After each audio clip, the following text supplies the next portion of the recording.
Hey there guys, got a request to do a care sheet video on the Avicularia. This is going to be for the slings. You can keep the adults a lot different, as you can tell how I keep mine. Basically, it's really simple. For the Avicularia, you just want a tall enclosure compared to a wide enclosure. That sling right there is the same size as, say, that sling right there. That's a Grammostola rosea sling. This is a Avicularia sling. Offer it more climbing space than you want ground space. The way, I mean, you can just take that right there and keep them in that till they're probably about, say, 1.5 inches, maybe 2 inches.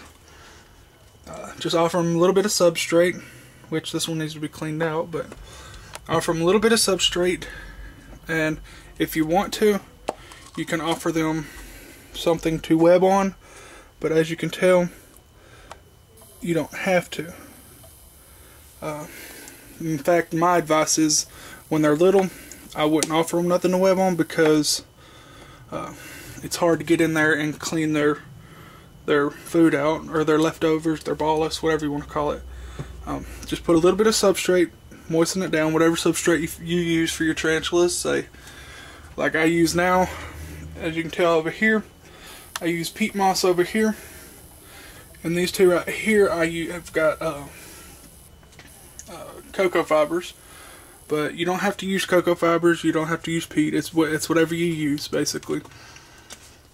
If you got a small collection, I suggest using cocoa fibers, because you can just go buy a brick for cheap and it'll last you forever pretty much. But if you got a larger collection, I suggest getting this stuff right here, the sphagnum peat moss, because this right here costed me $10 for that whole thing right there, and you can see how wide it is. For $10 I can fill that up with, that 10-gallon up with 3 bricks of cocoa fiber, so it's a lot cheaper to go with the sphagnum peat moss. Basically, we're back to the Avics sling now. What you want to do is just offer a little bit of substrate, tall climbing, or taller enclosure versus wide enclosure. This is so they can climb, blah blah blah. I'm sure you got that already. Just mist it once a week. That way you it'll keep hydrated if it's not eating. So that's basically all you have to do for these guys. They're pretty hardy in my opinion. Everybody talks about how you need cross ventilation, blah blah. Sorry, there's no cross ventilation in that enclosure, and that's got my versicolor in it. Yeah, so this guy actually mature mailed on me. Not going to get you a good view of him because I don't want to bug him too much. I already pulled the cork out to look at him to see if he was mature. But he molted last night and he is mature. So, anyways, just all the talk people say, you want to give your Avic cross ventilation. He has been in that since he was 2.5 inches.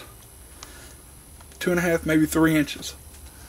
So, never had no issues. There's no top ventilation, there's no side ventilation. The ventilation he has is that's it.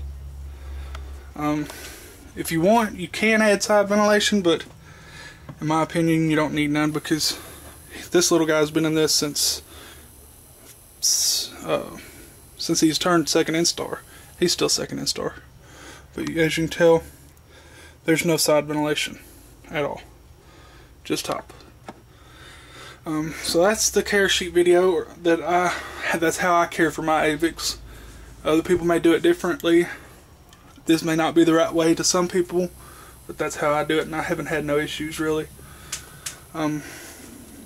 Yep, so hope this helps you out, and yeah, thanks for watching.